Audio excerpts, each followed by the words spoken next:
Бид бүгд өсвөр насндаа аз жаргал, итгэл даахун, тухтай байдаг ертөнцийг хайж явдаг.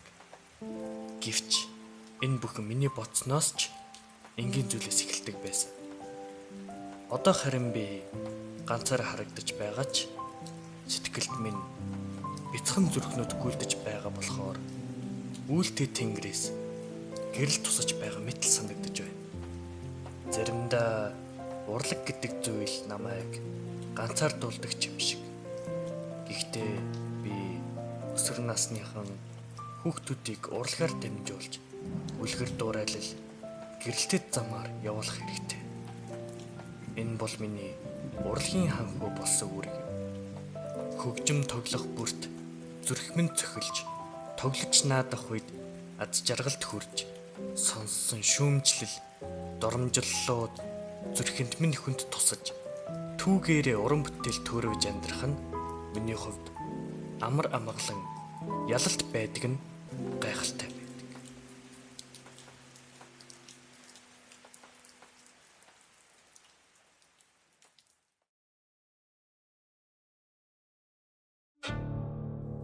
Би энэ өдрийг тэсэн ятаг үлээлээ.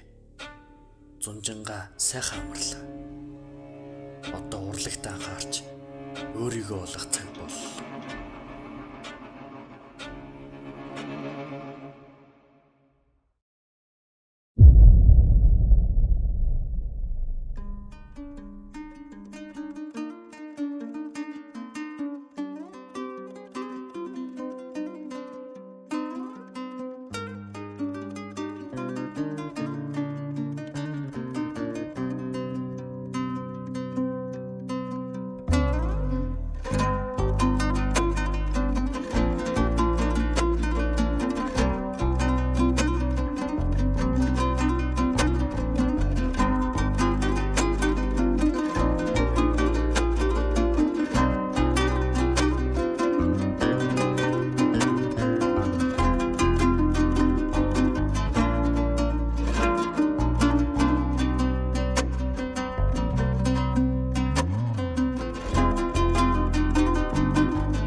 Яана бэрэгдчихсэн уу?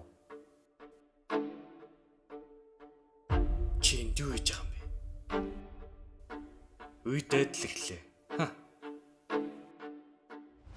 Чи зоригтой ертөнцөөр аялах ёстой. Эн чинь гинт хэрэг. Тэгэд намайг бариад авал та.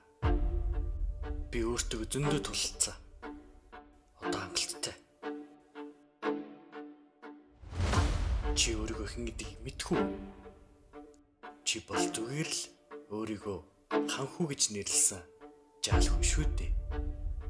Чамд урлагийн багш байхгүй, найз байхгүй, ханхүү гэдэг чинь үлгэр дээр л гардаг зүйл шүү дээ. Чамд бүр ордонч байхгүй гэдэгтэй.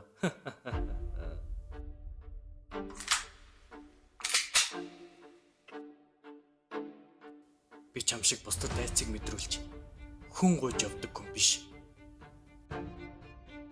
Би багшгүй байж олноо. Гэхдээ би чамаас илүү гарч чадна. Би өсвөр үеийнхнийг урлагаар дамжуулж муу мухаас аврах хэрэгтэй. Үнний төлөө тэмцэх гэж төрсөн. Энэ бол миний урлагийн ханхүү болсон үг. Тэгэд буудалтаа чи дандаа л өөрийгөө алдаг шүү дээ. Чамайг харал идэг. Ця. Явч чиний найзуудтай чинь дугаацаж хүн дээрэмддэг ч юм уу? Эсвэл чиний гунигт хайрын түүхийг чинь бусдад тараадаг ч юм уу?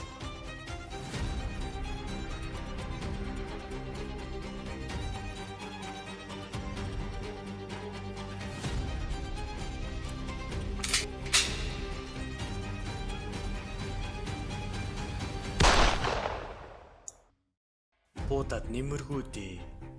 Чи угаасаа л сул дураа.